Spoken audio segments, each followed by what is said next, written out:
You guys want to see a disaster? I'll show you a disaster. I'm laughing, but I'm quite mad. I'm really mad. Hey guys, Paul here, and this, if you can't tell already, is a Star Wars inspired hallway. We're going to be making this today, so before you do sit back, grab a snack and just maybe watch or work with me while doing so.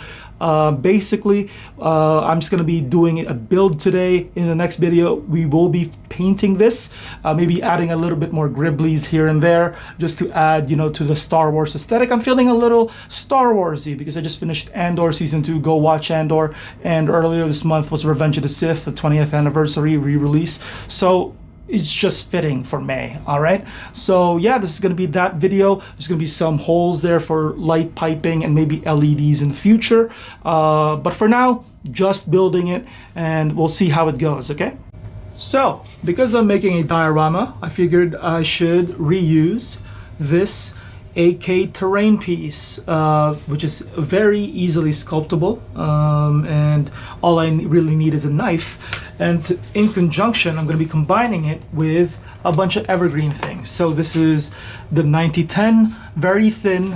There's a bunch of sheets in here, 4 sheets in total, and it is incredibly thin. I can just knife this and cut it into shape, and then we're going to be using other tools. So for now, let's focus on these two specifically. Okay, so I've cut them into roughly even square blocks. Measurements doesn't really matter because ultimately you can decide how long or short the hallway will be. So I just did this, and what I'm going to be doing is doing this, right? So it's just going to be some sort of open concept hallway, and then I'm going to be wedging the sheet, the styrene sheet, gluing this to the backing, and then gluing this over here so that it's kind of stable. And of course, with it having backing, it's going to be perfect because this by itself is wobbly. Now it's supposed to be wobbly because it's incredibly thin, so it is intentional, but because it's so wobbly, it can't really stand on its own. It does need a little bit more help. So just use the block you're going to be sticking it to as the measuring tool. It's okay not to be that precise. It is better to undercut than over. You can correct your mistakes later.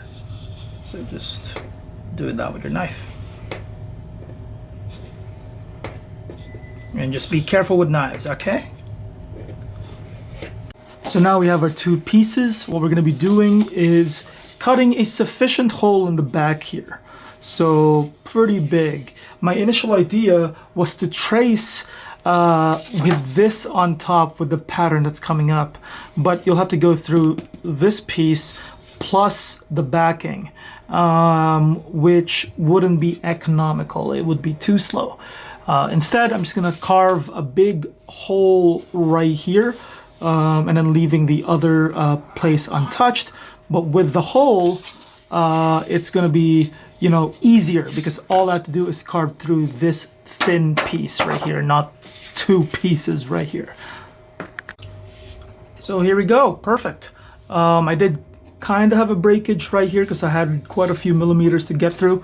But overall, it's fine. It's going to be reinforced. Oh, sorry, because it's going to be placed right here. So yeah, all good. All good, no worries. Now the next step is to mark where the hole would roughly be right on the panel I'm going to cut out. So I'm going to be reusing the block that I just cut out to trace where the hole roughly would be. Again, it is imperfect, but it doesn't have to be. Now here's the most ridiculous step of them all. I'm going to be using this product. I already ripped it open, but it is the modeling template from Tamiya. It's this.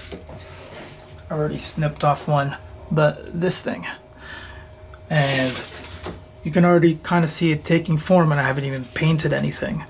Basically, it's gonna be like that. So those oval shapes, for the most part, some are gonna be longer than this. It's gonna be one long one right there, and one long one right there, and one long one right there. But, you know, majority of it will be the small ones right here. So it's perfect. I'm just gonna trace them out. Honestly, with probably just straight up with the knife. this is going to be the hardest step. And I have to be careful about this because this is the front-facing plate.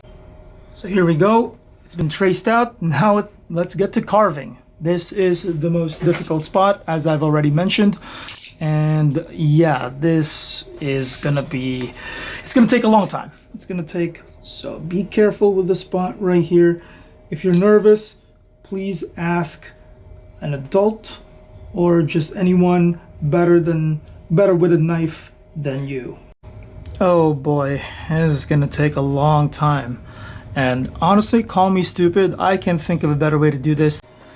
Over an hour later, and this is what we got. It's not perfect, but you know what? It will do. It will definitely do. Considering this is just backdrop and diorama, it's fine. Because we'll paint over it and weather it, and it will look good as new. The next step is to add Greebles. So that would be like just random square tiles, huge ones over here, probably 3. 1, 2, 3, 4, 5, 6. And then one rectangular one running down the middle right here. And that should be sufficient. So for this step, grab another styrene sheet. Thickness doesn't really matter here. I just grabbed whatever was lying around. This is a little thicker than normal. Definitely thicker than the card we used over here, but that's okay. Again, whatever you have is what you should use. It doesn't even have to be styrene. Styrene is just one of the easier ones to use. Also, it's plastic, so meaning if you have plastic cement, it will work on it. And there we go. All the pieces have been cut out essentially. I don't know what I'm going to do with this top part. Maybe I'll leave it as is. I think it's not really going to go anywhere because of how small this part is. So we'll see how it goes. I might add in like a vent or something. But for now, all the pieces have been laid out. It's time to glue them. Well, not just on this, but these pieces onto the actual sheet itself. So for this step, I'm just using Tamiya extra thin. Should be way strong enough to do this job. There are some specialized styrene cements out there, but that's not really necessary. Just place it on. There we go. Oh yeah, this is where it's all coming together. Oh yeah, this looks so good. So see how it lines up perfectly? And then it's gonna go there. Wabam. So with the wall panels done, set it aside for now. Don't attach it to this frame. What I'm gonna be doing now is essentially doing the floor. The floor is actually going to be one of the simpler steps. I'm essentially going to leave it largely alone. What I am doing though is, I don't know if I remember correctly, but in the Death Star, a lot of their hallways have this like one kind of through point in the middle where it's just essentially smooth gloss black, and the rest of it was just steel gray on the sides. So to kind of emphasize that in the middle, I'm going to kind of using this, I'll cut out some sort of long strip and put it in the middle right here. And that's essentially going to be that, you know, when painted, will be that long black gloss strip. So for this part, I am essentially done. What I will be doing is super gluing it with CA glue. This is number, which one is this? 111. So the extra thick one, but really just normal super glue thickness. Just liberally apply it. Yeah. Just be careful. It is still essentially super glue. Be very careful. Make sure it is in the middle, roughly, where you're gonna put it. You know what? I changed my mind. Let us actually just super glue it and then attach it to the rest of the diorama. So again, just liberally apply. Be very careful, of course. Hopefully I wasn't blocking the shot this entire time, but be very careful. There we go. And then we just apply. Again, be very, very careful. while the wall panel is drying, let's attach this to the wall panel. Right here, sandwiching the both of them in between. Or, yeah. Oh! Okay, wait. I haven't given it enough time. Let it dry. So, what I'm going to be doing is, before I start painting it, I'm going to be adding a little bit of Greebles, right? That's what Star Wars is famous for. Lots of kit bashing and whatnot. And I think this does count. They're not really model kits, but I think it counts as kit bashing. I'm going to be putting these square things onto 4 of these panels. And then this evergreen, I'm going to chop it up into, oh, whoops, hit the camera. I'm going to chop it up into pieces, put it on the last 2 over here. And then I'm going to have a photo etch that I found again on, by the way, these 5 here, so 1, 2, 3, 4, and 5, cheap aftermarket parts that I found in our estate sale wall. So I'll begin attaching them. These will be just random assorted panels, maybe glowing. I'll put maybe paint there and stuff. But these ones, I lucked out because they fit them almost perfectly. Now, the thought process is that these would be like, well, first of all, I don't have enough really like imagination or Greebles to go around. Again, I only have random assorted estate things to pillage, right? So I thought these would be perfect, and I think they're too perfect. Does that make sense? Like, you could probably imagine this as like a vent covering, right? But I can't foresee a situation where you would have 4 of these on one wall. I think it would make more sense if I had more of these instead. So 2 more and 2 more, and then just these 2 would be like vent coverings. See these little squares here? I'm cutting up little, essentially like tiny buttons. I'm going to be using them and pasting them all over like those strips there, maybe 1 or 2 for each. It's going to be like glowing lights. I'm going to be painting them silver and then a gem color, something that pops up. Maybe even Tamiya's clear stuff, which is the best.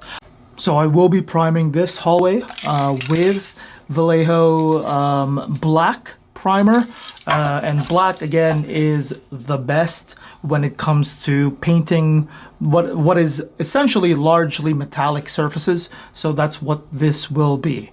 And then if you're worried about the cutouts, right, what am I going to do with the cutouts? Well, hopefully I can execute it, but I'll get to that towards the tail end of the project. I might be making a mistake here by choosing Rune Fang Steel for the main color, but hopefully not.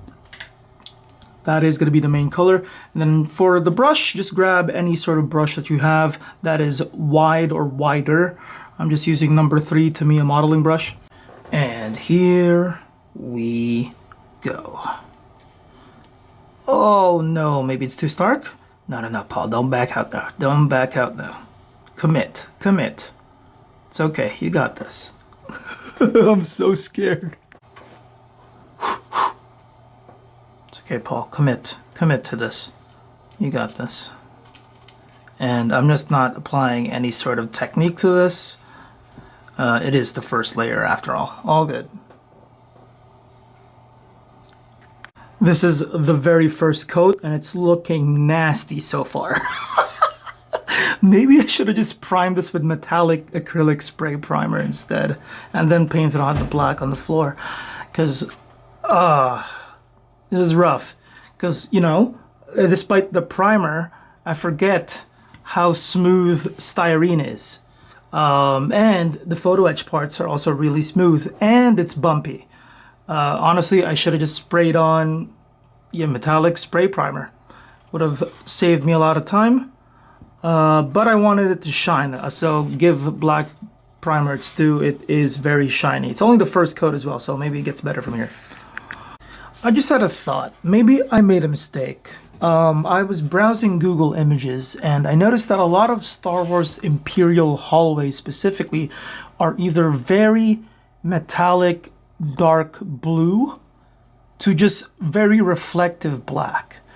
What if I mixed the two? So maybe keeping the channels here reflective black, while the inside is the, the inside, the outside panels are metallic.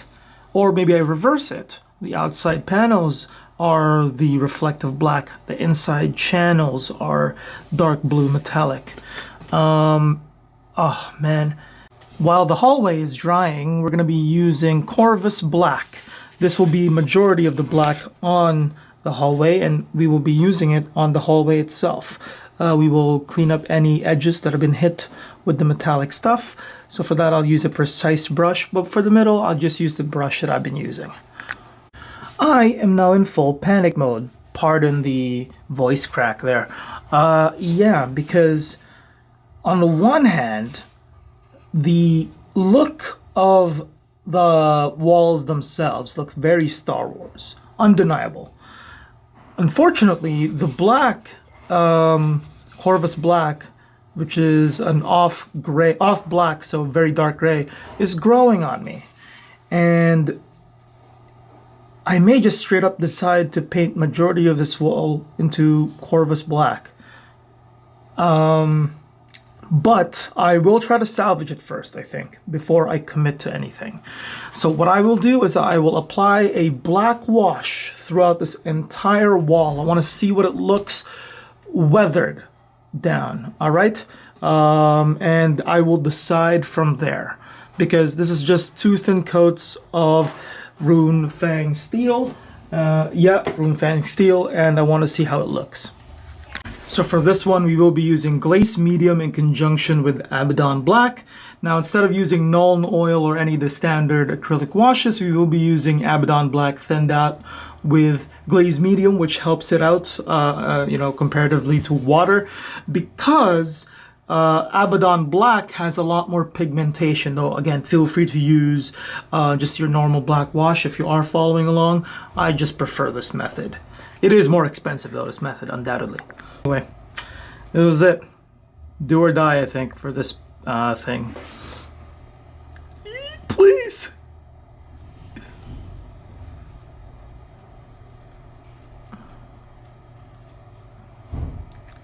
Yeah, this is the worst thing that I've ever seen, worst thing that I've ever done. This is not panning out. We're going back to formula. It's just so bad. This is terrible, guys. So what we're going to be doing is repainting all of it with Corvus Black and then reapplying metallic Rune Fang Steel on the metallic parts. And we're just going to keep it simple, but the challenge this time will be, first of all, repainting it like I'm reshooting a damn movie. Secondly, keeping it high gloss. A lot of Imperial hallways are very reflective. This reminds me of Rogue One, funnily enough, because of Andor. Anyway, Rogue One finished filming in 2015. Lucasfilm reviewed the footage and the movie as a whole, the first go-around with it, and realized they hated the movie. So they reshot, genuinely, 70 to 80% of that entire movie. And it's a miracle that movie even got made. So what I'm trying to say is this is my Rogue One. Appropriate, because this was inspired, or I was inspired by Andor finishing, which is what is essentially Andor Season 3 Rogue One. So yeah, this is going to be rough, guys. Bear with me. So while this freak show is happening, aka I'm letting it dry, we're going to be using 9006 Clear from Evergreen. This is a thin sheet of clear, and this will be blocking the lights over here. I'm going to be putting it and gluing it in the back. This will be the light piping, and hopefully it pans out the way that it should. If everything goes well right now, this is the only part of the diorama that will work. I have failed spectacularly. I was chuckling earlier, but do not be fooled. I am extremely mad at the moment. Okay, so we cut one piece of it. What we're going to be doing next is, this is the paper backing from the clear packaging of Evergreen. So each package has this. At least the clear ones do. And I'm going to be putting it in between what essentially two of these. So I already cut one. I'm going to cut the other put this in between sandwiched, and it's gonna be glued. So the point is, these things in Star Wars, the lights on the walls are never see-through. They're kind of sort of muddy, having a permanent grayish white look to them until they light up and it's white. So hopefully this will achieve the same effect. This is just thin paper. Okay, so I think it worked. It looks pretty good without lighting in the back. Let's see though. I'm gonna put a flashlight in the back. Oh yeah, oh perfect. If I had LED strips in the back, this is perfect. It's working. Oh, this is great. No, the only aspect of this diorama that's working. To be fair, it's the most technical, if you can call this technical. And I guess me boring the holes panned out well, but yeah, if I had LED strips in the background, this would be lighting up as one solid thing. It kind of looks like an elevator going up and down. Oh man, even more disappointing, isn't it? So this was a spectacular failure for most accounts, except for the light piping, which you can see works here spectacularly. Again, if this gets completed in the future, not by me, because I can't do it. Yeah. Maybe I can, but off camera or something. I don't know. I don't have the motivation anymore. I'm too mad. Yeah. This, however, light piping, we can probably put in LED lights in the back to forever make it shine, as long as it's plugged, of course. You know what's funny and depressing? I even brought a clone trooper figure, a minifigure from Star Wars Legion from my own collection at home. I was so ready to display this up front with my head held high. But unfortunately, life just, it doesn't pan out that way, you know? I failed spectacularly, except for one part, which is, I would say, the second most technical aspect of this, which is the light piping. I would say, you know, the overall paint job is more important and the look of it. But the light piping itself, undoubtedly Star Wars, 100%. I just flew too close to the sun. Thank you guys so much for watching. Disappointing, but we live and learn, hopefully anyway. I'm pretty stubborn, also very depressed. So follow us on socials, you know the drill. We're trying to hit 10K before the summer. I'll see you guys next time. Bye-bye.